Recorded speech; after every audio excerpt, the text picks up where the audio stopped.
What's going on, Flames Nation?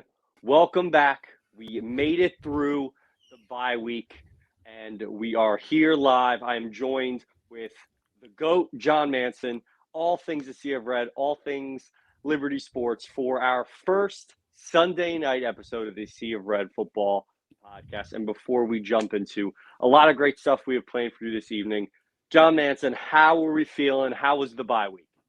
Bye week was good, but I got to ask you, Richie, how was the bye week? Saw some pictures on social media. Looked like you were down in Orlando enjoying some time in the sun at Disney World.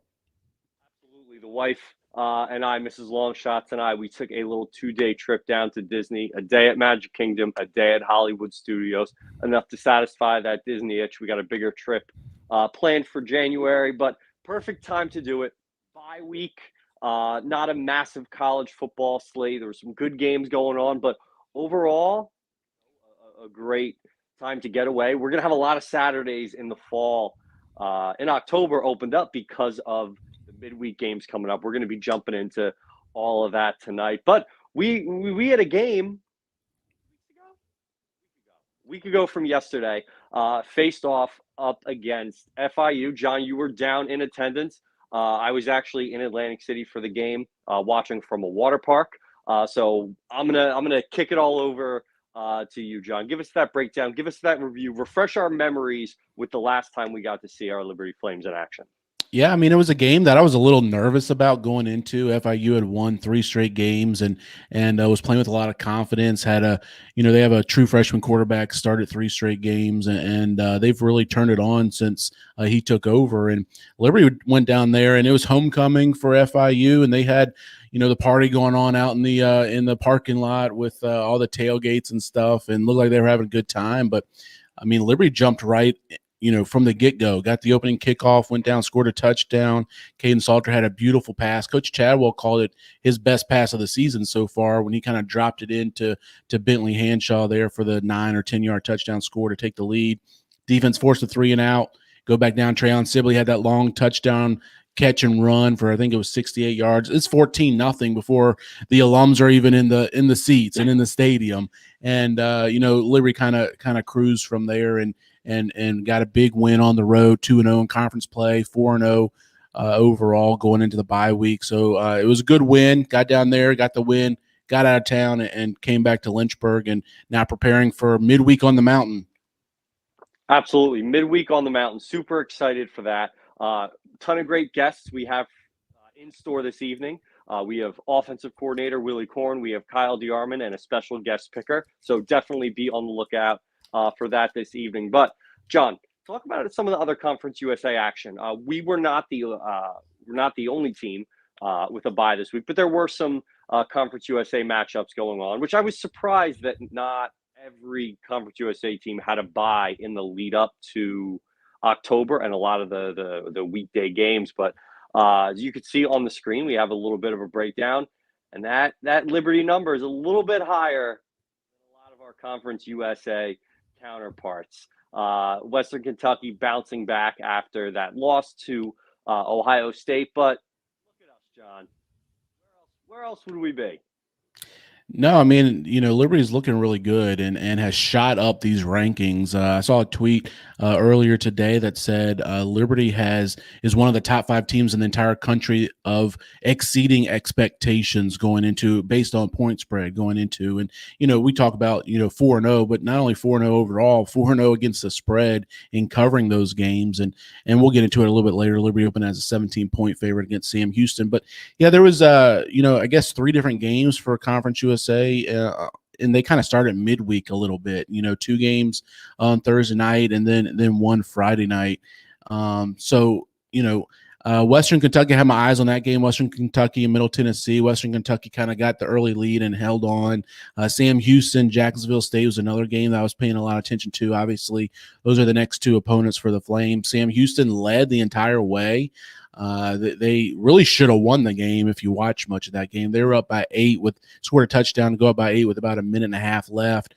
Jacksonville State went down, scored a touchdown, and went for 2 and tied it up and then won it in overtime. And Jacksonville State is really, I think it's Liberty, as you see here in these, FPI, College Football Power Rankings. I think Liberty, Western Kentucky, and Jacksonville State have kind of separated themselves from the rest of the pack so far. It's still early, and we'll see how that plays out. But Sam Houston's going to be an intriguing game this week, I think. I mean, their first 3 games, they played BYU, Air Force, and Houston. I'm not sure we learned a ton about them then. And then they had their first game against the Conference USA team, obviously against Jacksonville State this past week, and like I said, really should have won that game. So some more intriguing matchups coming up this week. But also Bowling Green, it's not in Conference USA, but Bowling Green got a nice win. They upset Georgia Tech and really dominated that game, won by I think it was 10 points or something, but the margin was further than that, really. But so that helped Liberty strength the schedule a little bit. Yeah, big time boost to our overall strength of schedule. And obviously, we're not going to sit here and pretend like our schedule is a world beater. Obviously, there were a lot of factors that came into play moving into Conference USA, having to move games, but you play the teams that are on your schedule. Shout out, Turtle just posted a great graphic on there that I think it was, I forget the Mass A rankings, 5th. And there it is. Thank you, Producer 3000. 5th in the group of 5.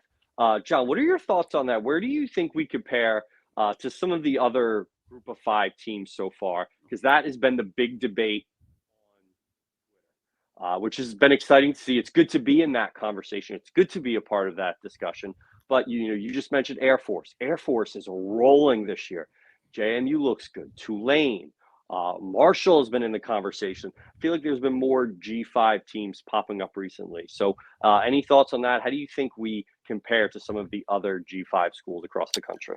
Yeah, it's really hard to know. I mean, you got to compare scores of common opponents and things. But Mountain West is having a really good year at the top. I mean, Fresno State. Yep. Wyoming's had a good year. They got some nice wins, both of them over some P5 schools. So they're looking good. Boise's down a little bit. I think they're 2-3 right now, and had a rough loss at Memphis, which was an entertaining game Saturday. Mm-hmm. That's one thing, having these Saturdays off. You're going to watch a lot more college football than you typically do. So that was one of the games I had on. And the YouTube TV multiplex, I guess is what they call it, that came in clutch too. You can watch 4 games at once. But yeah, I think Liberty's right in the mix, right? I mean, Tulane's up there. Some of those Mountain West teams, like I mentioned, a couple of Sun Belt teams. Georgia State just got their first loss of the season. I think they were 4-0 and had a win over Coastal. Coastal had another loss. So Liberty's certainly in the mix. I mean, and again, the highest ranked group of 5 conference champion that doesn't make the college football playoff, which I don't think anybody's going to this year, with only the 4 teams making it, get an automatic bid to a New Year's Six bowl game. So if Liberty can, Liberty would have to go undefeated to be in that conversation. Would have to be 13-0, go 12-0 in the regular season, win the Conference USA championship game, be 13-0. But if Liberty's 13-0, they're going to be in that mix with a small, handful of teams. Memphis, Fresno State, Wyoming. We'll see how some of the other teams. I'm sure there'll be a Sun Belt team. If a Sun Belt team, it'll be interesting. I think the biggest question mark will be if there's a one-loss, Fresno team, for example, would they get the nod over an undefeated Liberty? But it's fun to be in those conversations. If we were an independent, we would have 0 chance at a New Year's Six bowl game. I don't care if we had the same schedules we had last year. It's not going to happen. This year, we at least have the path, and next year with the playoffs expanding to 12, we got a much clearer path to the playoffs as well. And I think last thing before we jump into the rest of our show, I think this year really sets the tone that if we can go in and really run the table, win the Conference USA, and we go into next year ranked, when you're already ranked, it's so much easier for the rest of that season rather than fighting that uphill battle. So I think this season really kind of sets that tone, sets the stage for next year to prepare us for a potential run at the playoffs. So sure. Before we run into that, I just want to piggyback with that. I think that's a great point you brought up, Richie, because that's what Cincinnati did. I mean, Cincinnati aren't they the only G5 to get into the 4-team playoff? Yep. They did that by having good seasons, stringing them together back to back to back. So they entered the season the year they made it, I want to say at least top 15, maybe even top 10. And then, they got a win, I think, over Notre Dame that year and went undefeated and was able to get that 3rd or 4th spot in the playoffs. So that's exactly what Liberty's got to do is you use this year as a launching pad for next year. You got a lot of underclassmen this year coming back next year, and you can use this as a launching pad to next season to hopefully get into that CFP top 12 next year. And that's what's super exciting. We got to look at things sometimes and that long-term play and seeing how, yes, we're playing for the season. The season's super important, but what we're doing now and the things that are taking place, all the work that the coaches are putting in are setting Liberty up for long-term success. And we were lucky enough to chat with one of those coaches this past week, offensive coordinator Willy Korn. We got a chance, John, myself, and him to just talk all things Liberty, talk about his transition here to Lynchburg, talk about the offense, talk about Caden Salter and all that stuff. So we're going to kick it over to him. But first, we are going to have a quick little ad from a longtime supporter, Jason Porter. Well, hey, everybody. My name is Jason Porter. I'm with Legacy Realty and Development, and it's been a great partnership here with Sea of Red lately. I was with Liberty Athletics as the Associate Athletic Director for Sports Medicine, so took care of all of the healthcare needs and coordinated that with a fantastic staff at Liberty in the athletic department, of course, for about 5 or 6 years, and then moved into real estate full-time and with Legacy Realty and Development. And it's just been a great pleasure to continue to stay connected with my Liberty University family and the athletics family as well. Been enjoying serving them. A lot of the graduate assistants and some of the staff that I hired has come back now and has been using me for residential services, which I really appreciate. But certainly do residential real estate as far as buying and selling of homes, of course. And then also we have a strong commercial presence as well. So commercial real estate, obviously a very, very different animal than is residential. But whether it's buying and selling commercial properties or just the leasing of properties, we can help with that as well. So it's been a great opportunity to service our commercial clients as well.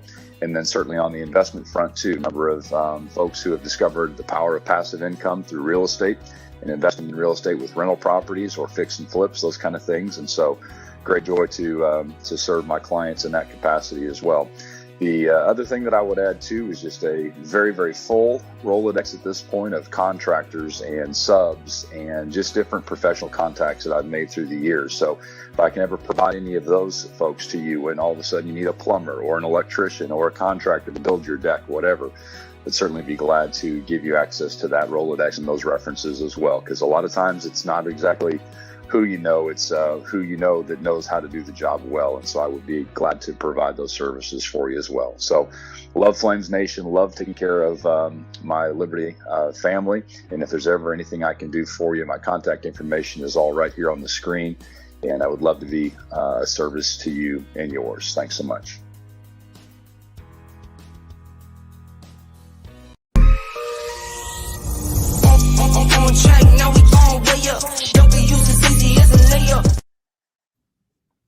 What's going on, Flames Nation? And we are absolutely delighted to have the first member of this coaching staff join the Sea of Red Football podcast. And I am talking about the offensive coordinator, the man that is making this hum, and that is offensive coordinator Willy Korn. Willie, how are you doing this evening? I'm doing good, Richie. I'm doing good, John. I appreciate you guys having me on, and love the picture that you guys chose there. I missed my mustache. That was our fall camp mustache tradition we had going on right there. So I feel like I need to bring that back.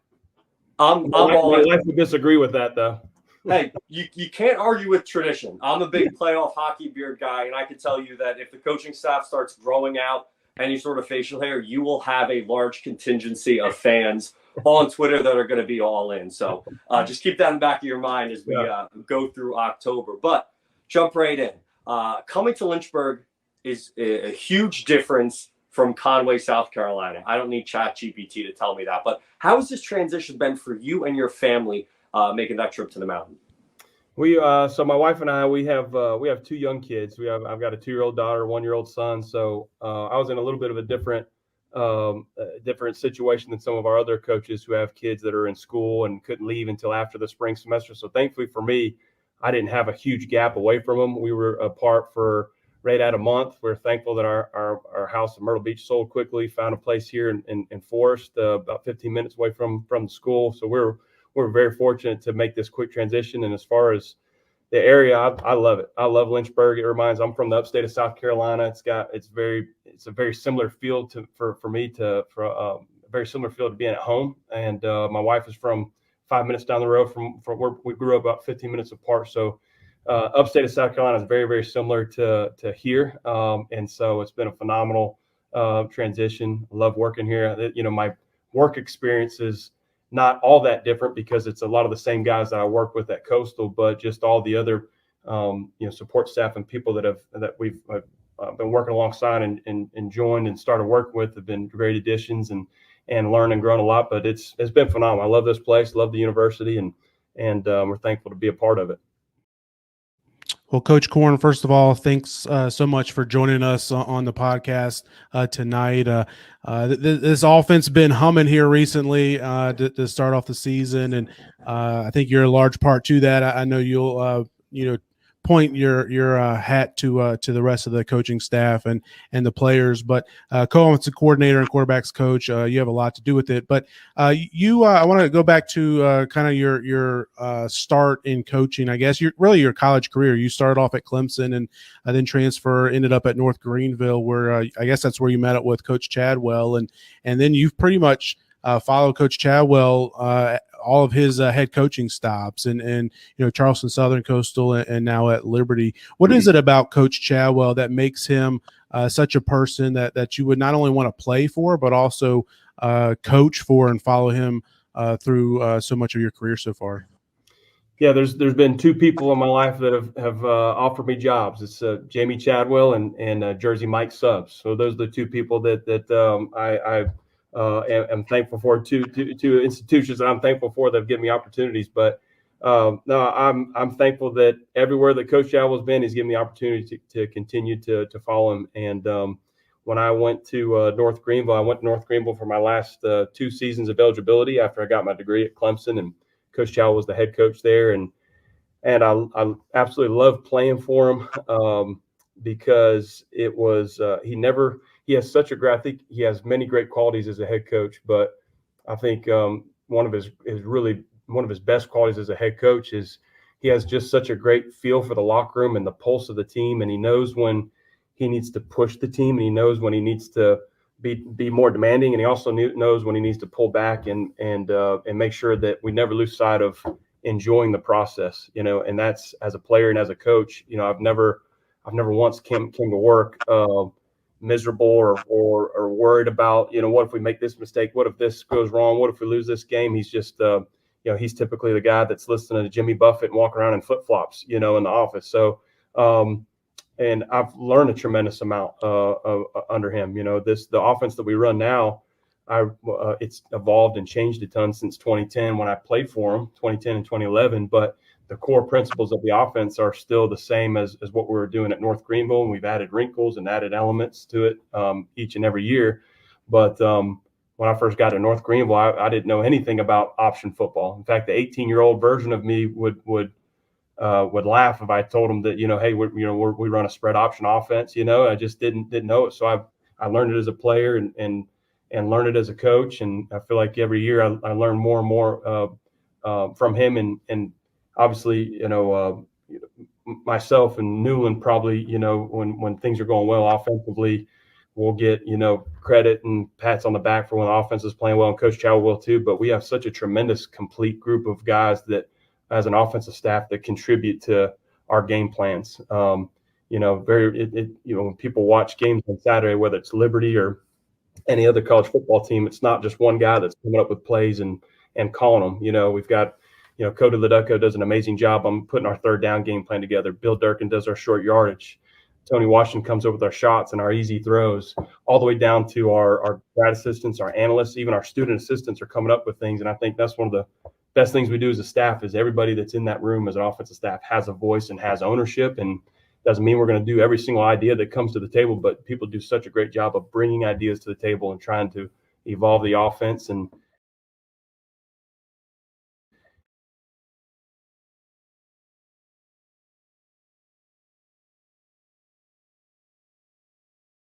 then it's our job, myself and Coach Isaac's job, to make sure that we're pushing the envelope and trying to be innovative and put wrinkles in, but also not doing too much to where our guys can't just play fast and react. And I think when you watch us play, we're playing very well right now. But now we're starting to hit this stretch run of conference games, midweek games coming up through October, and we're going to face better and better, and there's going to be more and more pressure. So, but I think the biggest thing that when you watched us play, there's been some drives that we haven't finished because there's been some type of self-inflicted, either turnovers or penalties, but there's no mental bust, so I think the guys are picking things up and understanding what their job is, and we'll continue to clean things up and improve. But it's a tremendous group of guys that are in that offensive staff from every single week trying to come up with new ideas to try and score points and finish drives. Excellent answer. I had no idea that Coach Shadwell was a parrot head. Rest in peace, Jimmy Buffett. Definitely shout out to him and all the fans out there. Now, you mentioned the offense evolving, and we've really seen in college football those classic triple option schools, Georgia Tech, the service academies, shift away from that triple option. And you mentioned that as well. Talk a little bit about, how you've had to kind of change that coaching philosophy, the play calls, moving kind of not away from that, but kind of adding different, like you mentioned, wrinkles to the offense. Mm-hmm.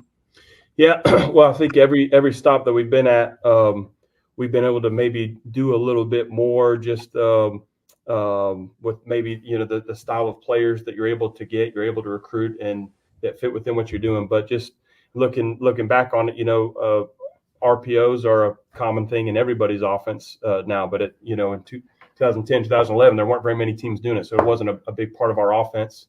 And really, during our times at Charleston Southern, 2013 through 2016, it really wasn't a big part of it. Maybe we started doing a little bit towards the end, but really when we got to Coastal Carolina, what we wanted to be able to do was still keep our identity as being a spread option football team, but which that's what we were, and we still had play action shots built into it, all looking the same, but we didn't really incorporate as many easy throws and RPOs to try and get the quarterback the easy ones, to get them into a rhythm when defenses are giving you soft coverage, and you can take that 6-yard hitch, taking some pressure off the offensive line and building those in, but not building them in to where you have 2 or 3 separate game plans and 2 or 3 separate things you're trying to all blend those in, your RPOs, your play actions, you're moving the pocket, all of those blended in with the core run principles that you're already carrying. I think that's what we were able to achieve at Coastal Carolina.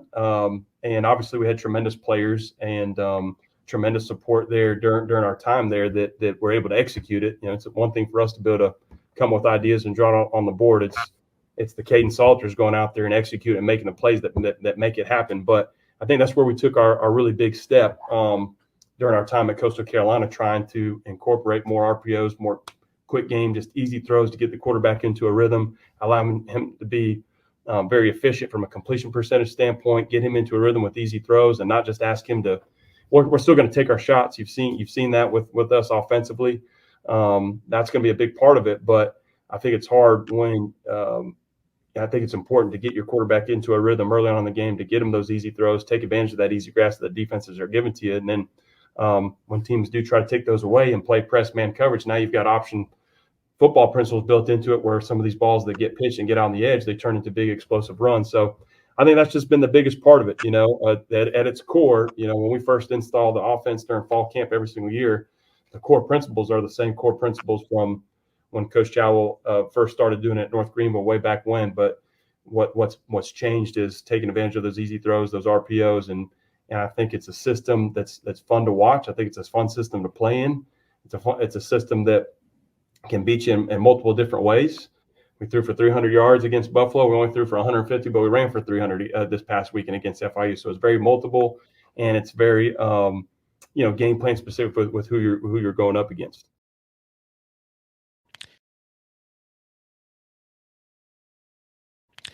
And you mentioned Caden Salter there, and I think all Liberty fans, saw flashes of what the potential that he had last year in some of those games. Most notably like Wake Forest and some others. But since you came in December, January time period, and kind of gotten to know him. And we see as fans, we see what he does on Saturday, but we don't see the behind the closed doors. What he's doing, Sunday through Friday. What have you seen, and what has maybe he done that's impressed you the most over these past 8-9 months that you've gotten to know him?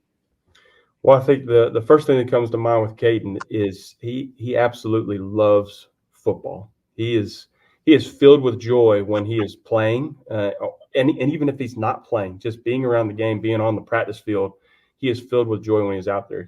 That's one of the things I love our quarterback room because they're so supportive of each other, and it was a tight quarterback battle between all those guys in those rooms, but they've handled it so well and with such a maturity and being about the team, and so it's been just an unbelievable room to be a part of. I'm very thankful for the attitudes that we have in that room. But I can remember one time during fall camp, I can't remember if it was JB or Trey, but somebody let us down on a touchdown drive during one of our scrimmages, and Caden is like jumping up and down and sprints down to celebrate with them. That matters, because I think your teammates see that and they notice that and they realize it's okay. He's not just about himself, and I could say that for all the guys in our room. So I'm thankful for that. But you see that when he plays. Obviously, it's easy to be joyful when you're having success and playing well. But I think he loves to compete. He loves the game of football. That's evident when you watch him play and you watch him practice. But I think the biggest change with him has been, I think during spring practice, I think he was I think his mentality was, I have the talent, I can do it. I don't think he necessarily put enough time in to prepare himself mentally. And that's what we talked about after the spring. You're very talented, but your talent is not going to allow you to win the job because it's not just based off of your physical gifts. You have them, but that won't overcome not knowing where to go with the ball, who's your check down, and understand your protection checks, all those things. And he completely changed himself. After spring ball, when we had that meeting and I said, hey, this is what we need to see from you, he has been a totally different person. He has studied and studied and studied and studied and studied all summer, all fall camp, and it showed up during fall camp. And that's how he was able to push those guys and end up ultimately winning the job because he cut down on those mental mistakes. He cut down on the turnovers during fall camp, and you knew the talent was there. But what he needed to understand was it wasn't his physical gifts that was going to win the job.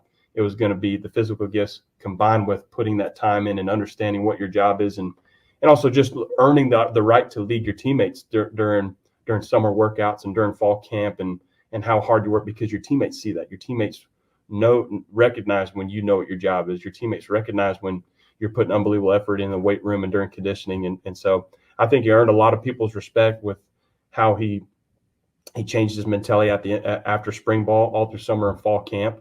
And now he's able to enjoy some of the withdrawals. And he's still, and he'll tell you this, he got player of the week last week for FIU. He was pissed off when he walked off the field. He was pissed at his performance because he knew that I need to play better. I can make some of those plays that I can't turn the football over. And it's great to learn some of those things in a win. And but he's still, man, the ceiling's so high, and I'm so excited just to continue to grow with him and to see him improve because, man, he's still just scratching the surface. He's made some amazing plays, but he's going to continue to get better and better and better if he will maintain that starving, hungry to win the job, hungry to compete mindset that he's had since the end of spring ball.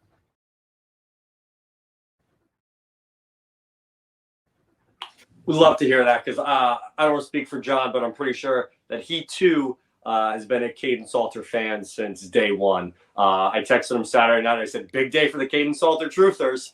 So it was great to see that and great to hear how he's really transitioned to becoming not just a starting quarterback, but a leader on the team. So, Coach Korn, last question before we let you get back to work, and it has to do with that, and it's about Sam Houston. We have the game coming up next week. They have a strong defense. Talk a little bit about that game plan, a little bit about that preparation, what you see on film when it comes to their defense. Yeah, these guys are going to present a challenge for us. Their two inside backers are probably the two best inside backers that we've faced up to this point. Their start Mike linebacker is all over the place. I think you guys played. I think Liberty played Troy over the last few years, and he reminds you very much of their middle linebacker, Carlton Marshall, number 2 at Troy. I think he set the NCAA career tackle. He's very similar player to that. He's not going to blow you away with his height and size, but his ability to react and the awareness and the ability to run, like these guys can run at the second level. So they're going to present a challenge there from that standpoint. And I think in the secondary, this is going to be one of the better secondaries we've played as well. I think their corners are very sound. They're aggressive. They will squat on some of your intermediate and quick game routes, and that's led to some pass breakups for them, and with them being aggressive. And statistically, they're very good in a lot of different categories. They're one of the top teams in the country in terms of red zone defense. So they're going to present some challenges for us, and you get some extra time to prepare for them with us not playing this weekend and playing next Thursday. That can be a good and bad thing sometimes for a coach. Sometimes for a coach, it can be a good thing because you get more time. It can be a bad thing because you get more time and you come up with too many plays or come up with reasons why you shouldn't do that, So I think our biggest focus has been hammering the things that we need to fix as an offense through our first 4 games. So as we're through our first 4 games, first third of the season, there's a lot of things statistically where we're doing very well. But the 2 main things that we talk about as a staff that we have to clean up and have to fix if we want to go from a pretender to a contender during the month of October is we have to eliminate our turnovers. We have been fortunate. Some of those balls that have been out on fumbles, we either recovered or somehow they've been overturned, and we haven't actually had a fumble on the stat sheet, but there's too many footballs on the ground for us. So our players are already probably 2 days into this preparation for Sam Houston, sick of us going to ball security drills. We're hammering them on that. And really more so teaching the reason that the football came out in this situation, you've almost because of XYZ, showing them the things on tape and not just out there screaming banshees, but trying to emphasize it and show them this is the reason why the ball's coming out on some of those carries. So we have to clean up the turnovers. And then we've had some penalties that have really, put us behind the sticks. And if you look at it, the drives where we haven't scored, it's usually probably one of those first 2 things, which most offensive coaches would probably say. But I think if we can cut down on those 2 things and we'll stay hungry and stay healthy, I'm really excited about the direction that the offense is heading. Going into game 1, there's some unknowns and some question marks in certain areas, and you're seeing guys really step up and make plays, and there's a lot of different people that are helping you do it.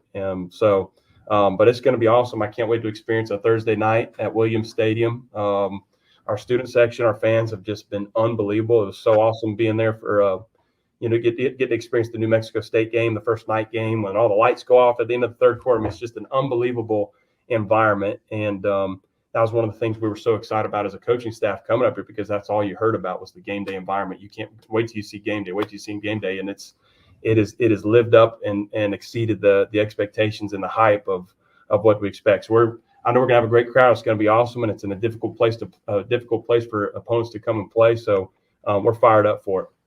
I think the last Thursday night game at Williams Stadium was several years ago when Liberty was still FCS and played Coastal Carolina. I don't know if you guys were there. I think you guys might have been at Charleston Southern at the time, but it was a great environment, a great crowd. I'm looking forward to seeing, especially that student section. I think it's going to be rocking for the midweek on the mountain throughout the month of October. Well, Coach Korn, appreciate you coming on and joining us.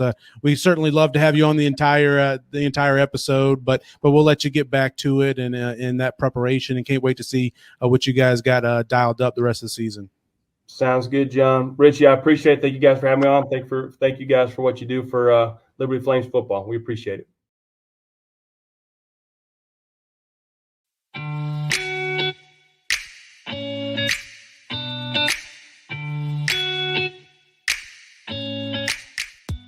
What's up, guys? It's Zach, and we are back with the Liberty Sports Recap, bye-week edition. Let's get right into it. Women's soccer beat Sam Houston State 6-0 for their first ever win in Conference USA play. They did fall to New Mexico State 2-0 for their first loss of this season. They are 11-1 on the year, 2-1 in conference play, and will travel to FIU next Saturday. Men's soccer with a perfect week, going 2-0, defeating Chicago State 7-1, and Houston Christian today 3-1. Liberty men's soccer is 7-2 on the year and 2-0 in the Ohio Valley Conference. They'll face Chicago State again, this time in the Windy City on Thursday. Number 9 field hockey defeated Longwood 7-1 and Temple 3-0. The Lady Flames are 10-1 and 3-0 in the Big East. This is the best start in program history for the Lady Flames. They will be back next Friday to host Villanova.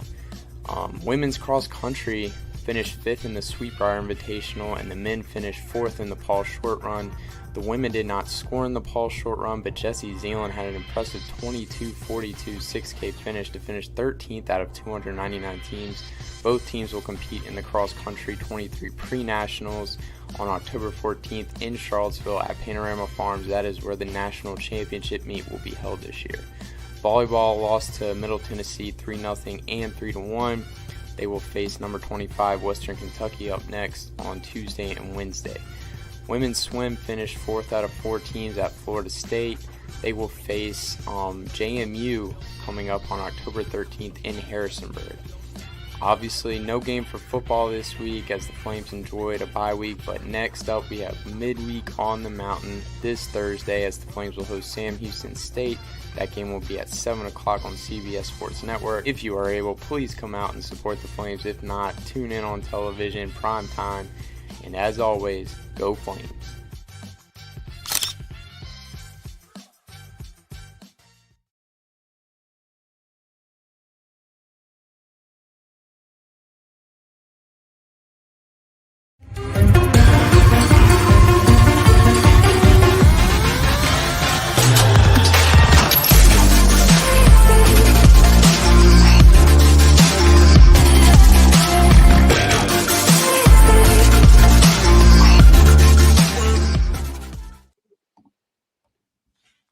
We would like to welcome on our gambling guru this season, CT. What a great time it is to be a fan of Liberty Athletics, don't you think? Absolutely. No, I mean, everybody's doing amazing right now with the stats that just all the teams have. It's incredible. Love Zach going through them every single week. So, yeah, Liberty Athletics all-time high right now. Yeah, great to get those updates because I'm going to be honest, sometimes I can't get into I'm not able to follow cross country. I wouldn't know where to start, but it's great to get that information each week. So shout out to him and shout out to everyone who watching live, checking us out later on. Make sure you like, subscribe on whatever platform you are taking this all in on. It is much appreciated, and we appreciate your support. So quick run through of the leaderboard. You're in the black. You got the plus next to your name. How we feeling? We're feeling good. I'm happy to be in the plus. You've been killing it the past few weeks. John, he's faded off ever since he stopped appearing on this segment. Maybe there's some correlation there, but I'm feeling very good just to be in the positive. It's a breath of fresh air, honestly. It really is a grind. People think you just have to have incredible weeks every single week, but if you're going to make any sort of money investing on the outcomes of sporting events, you just kind of got to grind it out. You got to ride the wave. Water always finds a level. If you would have told me last year on October 1st that not only they would still let me do this podcast, but that I would be 31-20, I'd be shocked. I'd say you were a crazy person, but I'll take it. It was a great bye week. Kick it in and see how we did last week. It was nice to, again, as we mentioned before, just kind of watch Liberty Athletics. We have our guest picker update. Our last guest picker was Stingray, right? Yeah, it was Stingray. He went all money lines, so it worked out in terms of his record. He tied Sam with 6-3, but because of that, he did still go down in units, about a half a unit. So Sam is still the leader right now in the clubhouse. We got to. It's going to come down to the tiebreaker if they are our two that are 6-3 going into it. So we got ourselves our guest picker joining us this evening. He is a former Liberty basketball player. He had a double-double. At least one game, I was going back and looking at JVP stats. He is a participant in the NCAA tournament. I will never forget that run that team went on. Just an absolute Cinderella story. And he was another one when we said, hey, let's do guest pickers right away. We went, JVP's the guy. So welcome on, Joel Vanderpool. Liberty legend. How are we doing this evening? I'd like to spend more time talking about the double-double if we can. That'd be great if we do that for a little bit. I'm not gonna lie. I think I went through one season of the game log. I was like, double, bringing it up on the podcast. There was one. Who was it against? I don't remember. Doesn't matter. It happened, and that's all that matters. But how are we doing? You got the Taylor Swift game on? Yeah, I'm looking at it a little bit on the side. Need Kelsey to do a little bit more, but we're in a good spot. Let me quickly, Richie, compare Tron, the ride Tron, to the magical carpets of Aladdin ride. If you could just compare the two, it'd be great. Just like a 20-second real quick. Well, I do everything in my power to not get on the Aladdin magic carpet ride. I had not seen Aladdin up until my wife made me watch it approximately 2 to 3 months ago. I had never seen Tron. We'll never see Tron. However, the ride Tron, I thought I was going to die a couple times. I tweeted that I got right with the big guy in the sky around that second turn. If you've ever seen it, absolutely terrifying ride. They got you strapped in like this. You're on a motorcycle. I was like, I'm gonna Big Ben myself at some point. I was never safe. I never felt safe. But at the end of it, I went, you know what? Kind of a fun ride. Okay, fair enough. That's what we have now. We have a great Saturday, a great weekday slate of college football that we are going to get a chance and take that ride. So, first game, Sam Houston State, JVP. What do we think? A lot of us are on the same page. Yeah, I have enjoyed seeing Liberty put up points and the lines not wildly adjust. Recency bias, Sam Houston State did put up 28 on Jacksonville State, who's 2-1.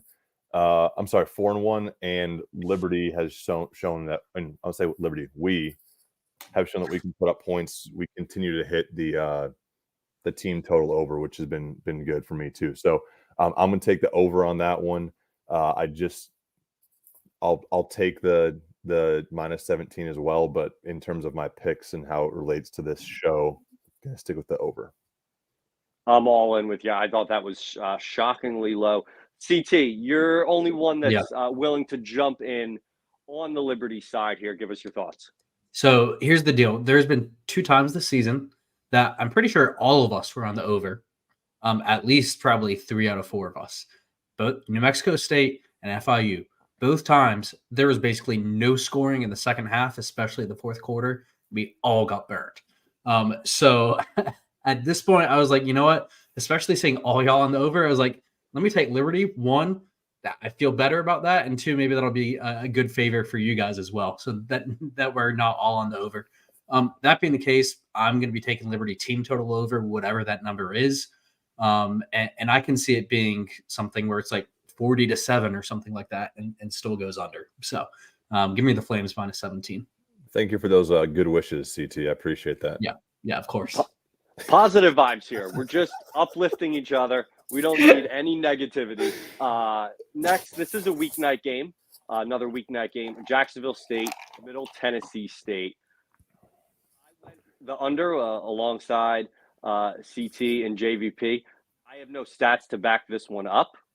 This game, you just see the names of those teams. You see that this game was on a weekday night, and I'm like, it's going to be 17-10 late in the fourth quarter.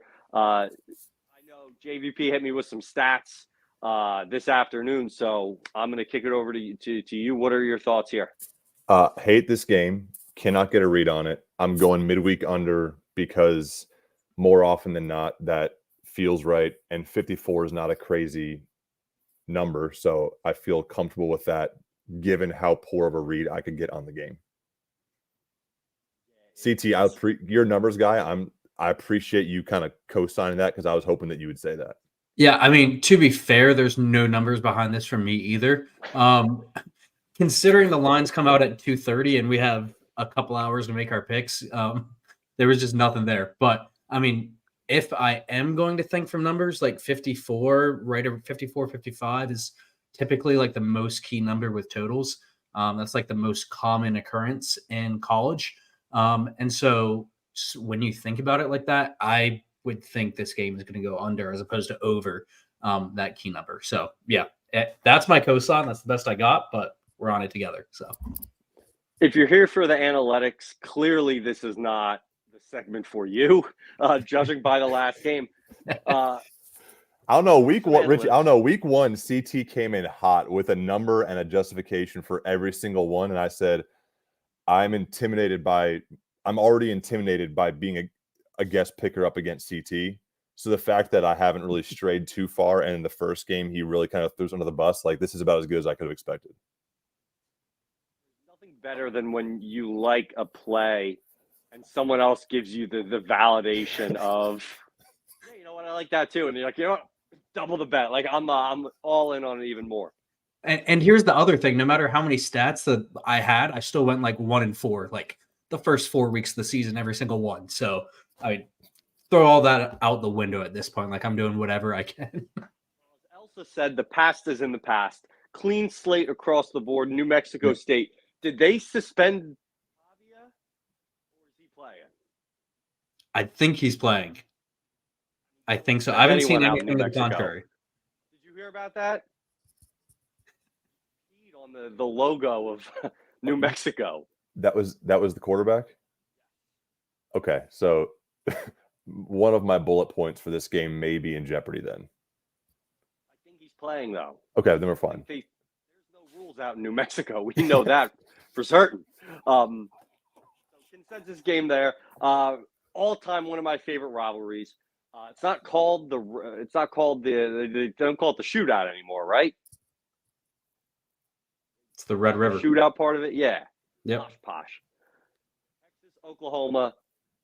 Maybe one of the first times in a while both teams are ranked in the top 15. I have no stats to back that up. Again, this is just flying off the seat of the pants. JVP, what do we think about Texas -6? A lot of us on the same page here. Yeah, this is a buzzword pick for me. You're going to hear me say quality win and neutral site. This pick is purely based on Texas having a very, very quality win, and Oklahoma, frankly, doesn't to this point. And at a neutral site, I think Texas -6 is fair. They can run it up if they maybe not run it up on Oklahoma, but 6 felt very safe to me. Yeah, I know Richie had the over. I feel like this is a series that typically goes over, but I'm with you. I think Oklahoma is still a little bit fraudulent. They don't have that big win, as you said. And I've been very high in Texas this whole year. I think it continues. Maybe they slip up later on in the season, but in this game in particular, I think they take care of business. It could be close for a while, but I think they pull it out. Looking here through the last 4 or 5 games, is there any that stand out to you? Maybe 1 or 2 of your favorites? Yeah. Virginia Tech, Florida State. Florida State could put up 50 on their own, and Virginia Tech lowest season team total is 16. So I felt that was a pretty safe one. And then I really like Notre Dame a lot. So I'm going to ride them for a little while. And then Fresno State, Wyoming. I actually do like Fresno State quite a bit. I just went contrarian because I didn't want to have the graphic be spread across the same thing across the board. So as much as I gave you grief earlier, I'm going to do the exact same thing and take the over. Hey, again, thank you. That's good vibes all around. It's never good when everybody's on the same one. Let me ask you this then. I know you said Virginia Tech, Florida State. You took the over. I'm on Florida State. So Virginia Tech, again, I know you said they've scored 16 in every game this season, but haven't played a Florida State yet. So do you think Virginia Tech can actually I know you took the over, so of course they might not have to. They might not have to. I honestly think that Florida State could hang 45 on somebody, and then just a backyard cover or a backdoor cover from Virginia Tech. I think it'd be that simple. Totally, yeah. So hopefully we both hit there. All around. Richie, welcome back. Glad to have you back. I'm back. Do you have a couple favorites as well? Just want to make sure audio sounds good. I was having some issues. We're back now. Yeah, this is what I like to hear. Real quick, I do just want to quickly bring up Oklahoma, Texas. That's an automatic over every single year. Yep. Have to bet it. Over Oklahoma, Texas, automatic. I think Syracuse, the Cinderella, the pumpkin, it's all over. They're like that classic team. They'll win all their games in September, and then it just all falls apart. I think UNC is actually pretty good. That defense is a lot better than everyone expected it to be, and I think they win this game by 14 points. Was that the game we were on? Yeah, we're just talking over favorites, honestly. So that's great. That's my favorite for the week. We'll go with that one. Syracuse UNC, that's essentially just a spite pick. Syracuse isn't going to get me 2 weeks in a row, so that's the only reason I went UNC there. Yep. Yeah, I was on Syracuse as well, and I was not happy with that. I shouldn't have faded Clemson coming off that last week, but at the same time, I was like, their season's over. Are they going to show up for that game? But well, the colors were difficult in that game too, right? I think they were wearing the wrong jersey. The whole thing threw me off, but I was not happy with that game at all. Yeah. One game that I'm opposite of you, not opposite, but on a different side than you guys, I'm on UCF. I know you guys are under and over there, so maybe talk about that. But Kansas's quarterback got hurt in the Texas game. I don't know if he's going to play or not. So ultimately, that play for me was just hopefully I get a better number by the end of the week than what this is, because Kansas quarterback isn't in, and maybe UCF would be like a favorite even. So that game could be all over the place. UCF fell off the map in the second half against Baylor.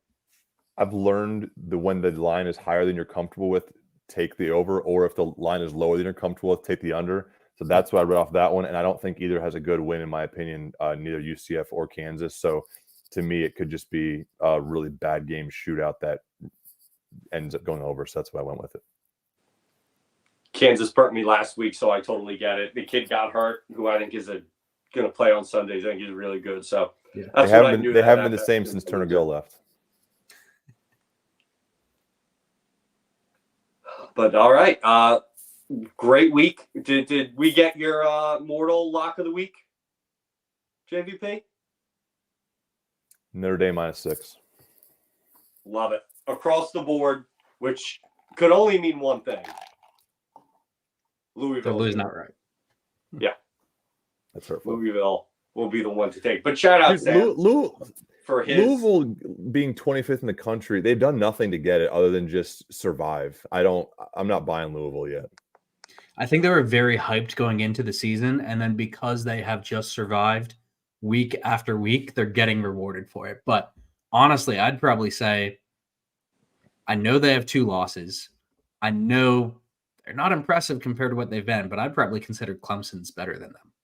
So head to head out, yeah, all day, yeah. I'm with it. So another great week again. Thank you for joining us, JVP. Always a pleasure. We'll definitely get you on for basketball season. We'll pencil that in. Yeah, minimum 25 picks a week for basketball, though. You and Kirby are going to get along. That's good. That's fine.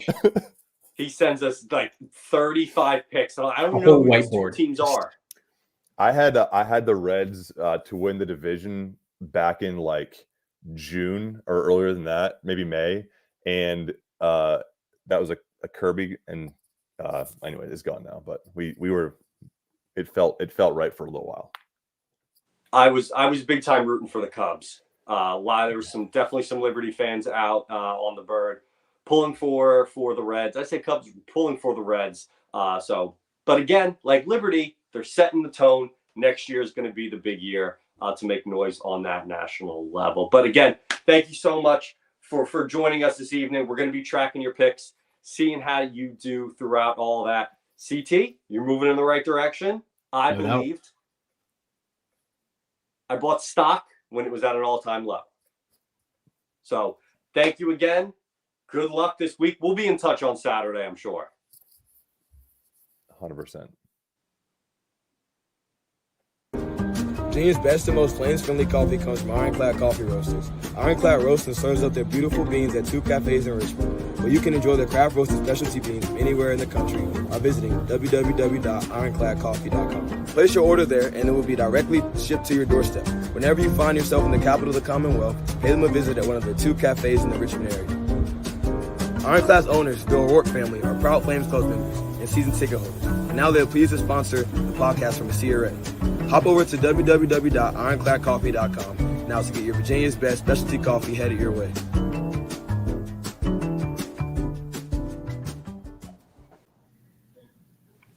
Shout out Ironclad Coffee. John, unmute your mic for another great week sponsoring our podcast. Give them some love. They have a great website. You can get all your coffee needs. And from one former Liberty athlete to another, we are joined by the man who is a lot smarter than John and I, when it comes to a lot of things, but especially the coaching and the X's and the O's and all that. As you can see on the screen, if you're watching live, we are joined by Kyle DeArmond. Kyle, how we living this Sunday night? How'd you think about it? Sunday night. What's up, guys? It's been a few weeks. It's good to be back. Good to see you guys. Yeah, Sunday's good. Watching Taylor Swift more than I'm watching the Chiefs and Jets. Seems like she's on there more than anybody else. But great Sunday night. Nice to see JVP as the guest picker. Good to see him. Yeah, we're looking forward to have you on there in that segment next time, Kyle. Oh, I don't know if you want my picks. Cold, real cold. So, Kyle, take us back to that game. I mean, we're a little bit over a week now from Liberty at FIU, but I know you were watching it and were following the Flames closely. What were your main takeaways from Liberty's big win down there in Miami? Yeah, I mean, I think that Liberty is such a tricky team. I mean, like every week, they like go to Buffalo, we're 3.5-point favorites, and you really don't know what to expect, and then go to FIU, what was it, 10.5, still really don't know what to expect because, it's still at the point in the year where you're like, are the teams we're playing not any good, or is Liberty really good? Like, are we really good this year? And I think when you rush the ball for over 300 yards like we did against FIU, and you just control the game from the start, I think that it just shows like Liberty is really good. We are a really good team this year, and we can play against anybody that is on our schedule, and that's all that we can do. It's funny because for so many years, you get that when we were in the Big South, it was the same thing of, well, Liberty doesn't play anybody, they play in the Big South, and then we move up to FBS and we beat Baylor, and then we started to play. We beat Virginia Tech, we beat Syracuse, and there's still this like disrespect thing that comes with Liberty that people are just like, oh, they're not that good. They caught them on a bad day, or it was a COVID year, so there wasn't really any fans at Virginia Tech. That was the only reason they beat them. Or, oh, you had Malik Willis. I mean, there's always excuses that come with this football team, and that have come from the very beginning. It feels like, but I think what Liberty showed is that we are a really good football team. What's very, very good to see is that we're winning games by running the football. But when we have to throw the ball, we can. It isn't like we run the ball, and then we got to make a pass, and then you got to cross your fingers and hope that a quarterback can find a receiver and make a completion. I think that, Quentin Cooley and Billy Lucas are very good. Like, Billy Lucas he is a dude. I mean, he is so fast. He has great feet. He was very impressive. That was probably my biggest takeaway from FIU is how good he is. So our backfield's loaded. We got Bentley and Austin Henderson at tight end, and then Trayon Sibley, he has stepped up. CJ Daniels has started to get back. Getting back from injury takes a little while. Noah Frith has been consistent. Bedgood is a dynamic player that can take sweeps and quick passes and take it to the house, and special teams has been playing well. So I think that it's a good thing to see that we just continue to progress and we continue to get better, and we're putting teams away faster, and we're holding on to big leads, and that was good to see. I think that was one of the biggest things that I saw was like, man, we're up big, just put them away. Like, don't let them come back like other teams have scored late. Just like put them away. So all good things, all positive things moving into Thursday night's game. Absolutely. So one of the things that offensive coordinator Korn mentioned was about Caden Salter and his growth and his development. Talk a little bit about that. You had the chance to coach him, correct? His first year he was here. Talk a little bit about that. He even mentioned how he came off and said, hey, I didn't even play my best game today. Still got conference player of the week, but give us a little bit insight about that, what you're seeing, as a fan, going from coaching him to now as a fan. Yeah, I mean, he just has matured. I think that's it's just with any young kid coming from high school, come from a big program in Texas, like he's the man there. He's doing whatever he wants to do, like big time recruit, goes to the SEC, like has a little setback, comes to Liberty, and has really just matured, I think. from the time that he stepped foot on campus to now. And I think that's what Liberty does to people, is it helps you grow. And I think that's what makes the university so special, is that it not only has the ability to help you as a football player, but also as a man. I think what he's done is he's really matured as a man, and it's helped him in football. It's been really cool. Football wise, I have a K-Salt story that talks about his ability. Like so Fridays back in the day, we would have Friday walkthroughs, and the scout team guys would come to give the looks for Friday walkthroughs. And so they were in some meetings, and then they would bounce out and go into the indoor facility and throw the football around. So we roll out there. This is his freshman year. And what everybody would do before we blew the whistle to get in the stretch lines is everyone would be throwing the ball, trying to hit the crossbar. So if you know, the crossbar is, it's 10 yards, obviously, behind the goal line. And so everybody's throwing it from like the 30, the 20. This guy goes to the minus 30. This is a true story. You can ask anybody. Brendan Schlittler was there. You can ask anybody on the previous staff. He throws this ball from the minus 30 and hits the crossbar from the minus 30. That's 80 yards in the air. It was without like warming up. This is just like rolling out there and just like throwing the football with your buddies. He throws the ball from the minus 30 and hits the crossbar. It was one of the craziest things I've ever seen, because I've never seen a ball fly in the air for 80 yards, but that's the type of arm strength that he has. And so, that's the scary thing for defenses, is like, we saw the play against Buffalo when he threw it to to CJ Daniels. He just threw it over the entire defense's head. Those guys probably just let up because they're like, there's no way this guy can throw it from the minus 20 to the plus 20. Like, he can't throw it this far, and he did. And so we go back talking about offenses and running the football, and then you have a quarterback that has a cannon like that can, make plays with his feet and throw it over top of their heads. Like, sky's the limit for K-Salt. Sky's the limit for this offense. Yeah, it's a lot of fun. I know down there at Miami at the FIU game, right after the game, we're outside the team locker room, which is where they had the, makeshift post-game press conference set up for the team, and sitting there waiting for Coach Chadwell to come out, and Coach Willy Korn walks around the corner, and, he's heading to the bus, and I kind of go over and say, hey, good game, Coach, and that sort of thing. And we got to talking about Coach or talking about Caden. And the first thing he said about Caden was, we're just scratching the surface with him.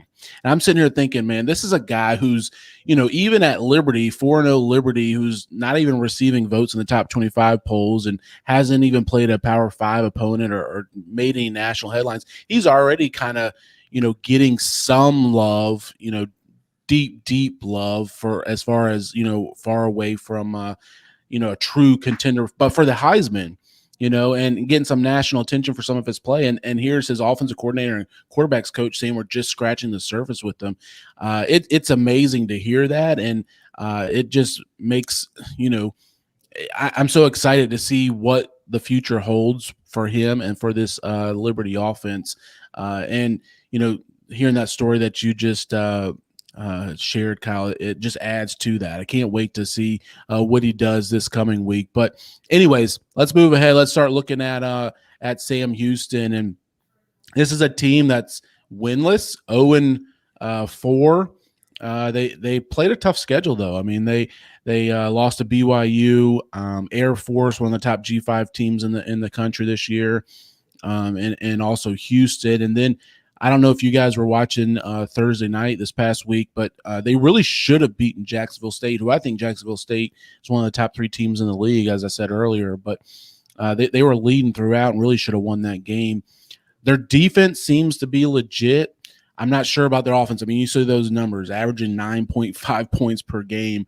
Again, I think that's skewed. They had, I think, 1 offensive touchdown going into week 4 against Jacksonville State, and then they scored 28. So I think those numbers are skewed slightly after being shut out against BYU and scoring 3 against Air Force early on. But Kyle, what are your thoughts? Have you gotten a chance to look at Sam Houston? This is a team and a program that, it's their first year in the FBS, but they've won a lot of games. I mean, I think they had won 21 straight games, regular season games, prior to a loss back in, 2021 in the national semifinals of the FCS, won a national championship there. KC Keeler's got 2 national titles under his belt from the FCS level.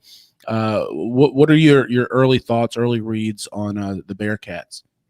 Yeah, I mean, like you said, I mean, schedule-wise, they played probably the toughest schedule out of any Conference USA teams leading up to this point, just with how many solid G5 teams that they've played. I think that, for a team moving up into the FBS ranks, they're looking for that signature win, their first big win under their belt that they can hang their hat on to say, hey, this is what we can do and this is who we are. And I don't think that it'll be this week, but I think that it very possibly, we don't want to mess around and find out in the fourth quarter how tough they are and how bad they want that victory. I mean, you're talking about a group that's probably at 0-4 is right on that edge. They're teetering right on that edge of what are we going to be? Who are we going to be as a team? And so you have to come out firing on all cylinders when you play any conference opponent. I think conference play is so much different because there's something to, that conference championship at the end of the year is something that everybody wants to go get. So for Sam Houston State, they're really 0-1, they're 0-1 in conference, and that's all that they're worried about because that's all that matters. And they, like you said, they should have beat Jacksonville State last week. And so right now in their mind, it's like, hey, we don't control our own destiny because we didn't beat Jacksonville State, but we have an opportunity to go in and knock off one of the preseason, top teams. And, I think that they have really good players. They have players that can fly around on offense and defense. And so it's a game that we definitely have to come out and like Coach Korn said, protect the football and just continue to do what we do and continue to get better. And we should be able to take care of them. But you never know. Conference play is always interesting. I mean, it happens every single year in all conferences. Somebody, sneaks one past somebody they might shouldn't. We saw it last week, Auburn, Georgia. Like nobody would have thought that game would have come down to 7 points and came down to the end, but it did. So we don't want to be on the other side of that this week. And so I think that we have to come out, just really focused on doing our job, coming off a bye week, being refreshed, but also coming off a bye week of having playing. You kind of get into a rhythm and get into a groove. And so hopefully our guys are focused this week. And not to mention the Thursday night game, it's a completely different schedule than what you're used to. Your days are all jacked up. So that will be interesting for sure. Totally agree, Kyle. It's going to be different for everyone, teams, coaches, adjusting to that Thursday. But talk about that bye week. What does that look like for a team coming off of kind of an extended break? You're 4-0. Do you want to keep the vibes going? Do you want to keep, hey, we want to keep playing? Or is it, all right, let's reset, let's evaluate where we're at and keep going? What are your thoughts on that whole bye week situation coming off of that? Yeah, it's interesting. I mean, I've been on it on both sides where, I think one year at Liberty, we didn't get a bye to week 10 or something 2 years ago. John, you probably remember better than I do. I mean, it was brutal because we were just, barely getting to the bye with bodies and trying to get guys through it because it's really a time for your body to rest and to get guys healed up. A shoulder injury, an AC sprain, a knee tweak, an ankle injury.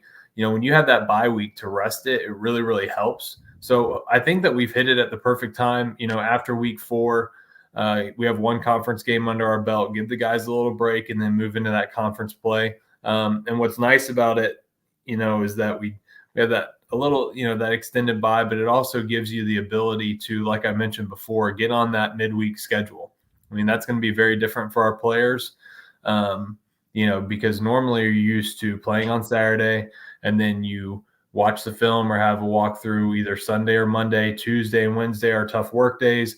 Thursday is light. Friday's a walkthrough. Saturday you play your game. Everybody in the nation has that type of schedule. And so when you flip it to a Thursday game, now everything is a little bit different because your Tuesday is your day, is your Thursday, so on and so forth. Your Sunday is a hard work day, but now you don't have class when normally you do. So, it's a strange thing that I think if you don't prepare wisely, because you got to think with college kids, they're all schedule based. So everything is like in blocks of time in college football. And when you throw a wrinkle in there that's a midweek game, what they normally would do for a Tuesday practice, which wake up in the morning, go eat breakfast, go to class, go watch a little bit of film, go to practice, go watch film more, is now thrown off because now they have a full Sunday. So do they wake up and eat breakfast and then they go to watch film? Like their routine is just off a little bit. And so, I think that's going to be a big test to see how they come out after this bye week, and then how we continue to adjust moving from these Thursday to Tuesday and kind of midweek games throughout the month of October. Yeah, and Coach Chadwell kind of talked about that too, especially as after this Sam Houston game, you got that 5-day turnaround to play Tuesday on the road at Jacksonville State, a really good Jacksonville State team. And that's a tough place to play. That's a really tough place to play. I mean, their fans are really good. It's loud. We don't want to jump ahead here. I know we'll hit that, on a quick turn next week. But yeah, I mean, it's gonna be a tough battle. And especially not to try to like move your mind forward. You're playing an 0-4 team on Thursday. You kind of want to be like, in my head, can we just get through this game because we know we're going to beat them and we're going to have a big game on Tuesday. So like keeping the guys focused, it's tough. I mean, those coaches get paid to coach on Saturdays and to like win football games, but you're also like getting coached to play these mental games with your players to try to get them to like understand the schedules and what their expectations are. Yeah, and it's kind of funny. Maybe take us through a mindset of what a coach is trying to tell a team, because this could be a prototypical trap game, if you will. I mean, Liberty's a 17-point favorite playing a Sam Houston team that really has nothing to lose. I mean, they're 0-4. Nobody's expecting them to win. Nobody's expecting them to do anything. They get to 0-5, 0-2 in the conference race. They're probably might be easy for them to pack it in, and Coach Keeler kind of loses them. And then Liberty, I mean, even as a fan, as somebody who follows this team so closely, all I can think about is that quick turnaround afterwards, going on the road against a really good Jacksonville State team. How does the coaching staff try to keep the team locked in and focused? Because this is a team, Sam Houston's got some talent, and they can come in here and make things close. And then, in the fourth quarter, and again, they have no pressure. All the pressure's on the home team. And we haven't seen this Liberty team, we haven't seen Caden Salter this year in one of those pressure-packed environments. I mean, what's going to happen when Liberty's got the ball, they give it to Caden with 4 minutes left in the game, and you need to score to go down there and win, especially if you're a big favorite. And hopefully we don't see that Thursday night, but we could. How does the coaching staff, what do they do this week to try to warn against looking ahead and looking past his opponent? Yeah, hopefully you don't have to. I mean, hopefully the players are mature enough not to. I mean, you're not talking about it at all. You don't even bring up like, hey, don't look ahead. I mean, you don't even throw that into the air to let them be like, oh, if they're telling us not to look ahead, what are we, should we be worried about something? So you don't mention that. I think it's just like, it's day by day. It's you're continuing the same things that you do on a daily basis, and you show them how good Sam Houston State is. And everybody in college football has the opportunity. They all have the same amount of scholarships. They have the same amount of scholarships as we do. They have transfers. They have good players, and anybody can get caught if they're not playing their best football. And so I think that you just continue to push us, and I think what Coach Chadwell and those guys do is it's all about Liberty. We're not worried about anybody else. We're only worried about ourselves and how we can continue to get better. And that's the cool thing, is that we haven't hit our stride yet of playing our most complete game. And so there's things that you can continue to improve on a weekend basis. So I think that as long as they just continue to try to get better, and we worry about ourselves, then we should continue to see the results that we're seeing on the field. Continue to see Caden play better, continue to see the offensive line just churn out those rushing yards, those two running backs, big plays over the top, then continue to see the defense just quietly dominate. I mean, I say quietly, they're leading the country and the nation in interceptions and takeaways, but like there's not any like player on the defense that you're like, we have the best player in the nation. You talk about Liberty defense, it's like 11 players at all times that are playing at a high level. And that's a really cool thing to see too. I think the consensus is that has been one of the most complete Liberty teams. I know I mentioned it 2 weeks ago, but when you look at the fact that they're shutting teams down on defense, the offense is able to do it in the air, on the ground. Caden is an absolute specimen. You know, when you mentioned your story, I've said that I think Caden has the most raw talent of any Liberty quarterback we've ever had. It's not a shot at Malik. There's just his ability, his speed, his arm is just different. And one thing about Caden that I think we forget about a lot, maybe because he transferred from Tennessee, he was a top 10 national recruit at the position at quarterback position. You're starting to see why. I mean, you're seeing it. It wasn't like he's some slap that we found in backwoods of nowhere, and you're just like, maybe he can be good. Let's try to develop him. I mean, like, he had the talent coming out of high school, John. Exactly right. And that is, you know, that's why those guys are ranked that high coming out of high school. And that's why it's really tough for Liberty to get that, like, those players right away. Luckily, we were able to get him, you know, and like, you know, the previous staff was able to say, hey, you know, let's have some conversations with his family. Let's see what's going on. All right, this is a good kid. Like, he made a mistake. This is a really good kid. He's a solid individual. He's a good person. He's going to fit in good at Liberty, and let's go get him and develop him. And he fits perfectly with Jamie Chadwell's offense. Like, it could not have worked out better for Caden Salter that Jamie Chadwell and Willy Korn and boys rolled into town, and here this kid is. Like, he can run, he can throw, he can do everything that, you know, the guys at Coastal did. He can just do it better. And so they have an opportunity to continue to develop him. And, you know, you talked about Heisman, you threw some of that stuff out, or we even talked about like being ranked. What we're starting to see and what we have seen in the years with Group of Five is that you have to do it not only 1 year, you have to do it in year 2. I think for Liberty and for Liberty fans, it's like, don't freak out if Liberty is not ranked or if Liberty like barely creeps the top 25. We're not going to have any Power 5 wins, but we have to show consistency year in and year out. And this is a great first year for Chadwell and his team, for Caden Salter as a starting quarterback, to just continue to win and win and win and win and see what happens, you know, in the next couple months, and see what happens moving into next year with that college football playoff moves to 12 teams. But let's not jump ahead of ourselves. Let's beat Sam Houston State. Let's all just worry about that. We can talk about all those other things at the end of the year podcast when we talk about our bowl game. Yes. 1 week at a time now. Kyle, before we let you leave, we do want to give a quick update on our drive for 71. Kyle, give us the elevator pitch. If you are tuning in and you are not sure about NIL, you may have heard about it, heard about the negative stuff. Talk briefly about the value of NIL and what it is going to do to help not just Liberty football, but Liberty athletics as a whole. Yeah, I mean, NIL is going to drive the success of college football athletics. It just is. It is where we are at currently in the state of college athletics. And I think the benefit that we have at Liberty is we have something built that Chad and John have done such a good job of building something that's sustainable. And so this is something that is easy and it is sustainable, that is not only going to help football, but it's going to help out all of our athletics. We've seen the benefit that it's already had in the offseason of football, being able to retain some players and being able to go out and help some players get to Liberty. It's been huge. And so what we need to continue to do is just build on that momentum.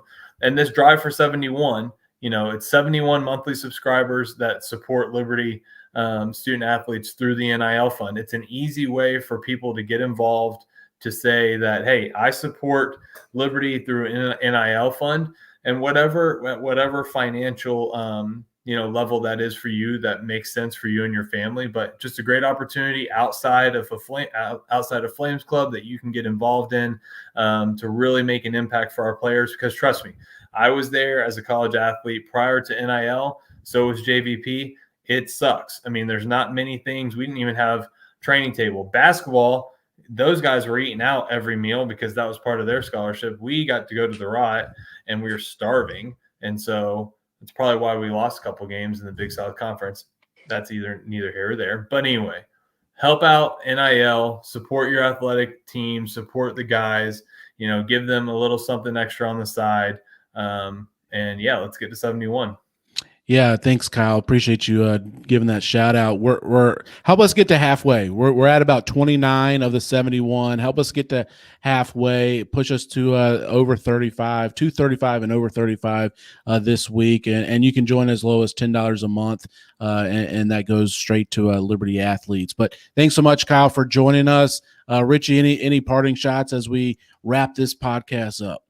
No, as always, it's so great to come on and chat about Liberty athletics and Liberty football. I'm sorry that I had some technical difficulties during our Liberty line. I think I had some issues with my mic or my AirPods. We'll blame it on the Mickey Mouse, right? We're going to blame it on the ears. If you noticed during that segment, I closed my window because I realized that I had the Chiefs game on. I was trying to watch the reflection in the window. And I'm like, the last thing I want is for this whole thing to get flagged because I'm streaming NFL content. Goodell's going to just come beating down my door. I've threatened him on Twitter before, so I would not be shocked if I'm on a list somewhere in the NFL offices in New York. And this is what they need. Richie, you've kind of made me a little bit of a Raiders fan. I was watching the Red Zone here this afternoon, and I don't want to get on tangent because I know things aren't going well in Las Vegas, but I was pulling for the Raiders there this afternoon, and that was only because of Richie Longshots, a big Raiders fan, and they were doing it with a rookie quarterback. I thought they were going to come down and get that game-tying touchdown, and unfortunately, they threw the interception. We don't need to get in there, but you have made me a closet Raiders fan. I appreciate that. It was a tough game. I have very little expectations. However, it is all fine and good because at the end of the day, Liberty is 4-0. So as long as one of my favorite football teams can be competitive, and I think we got something going pretty good right now on the mountain in Lynchburg. So, John, any parting thoughts? Go Flames. Let's get this win, get to 5-0 and 3-0 in conference play.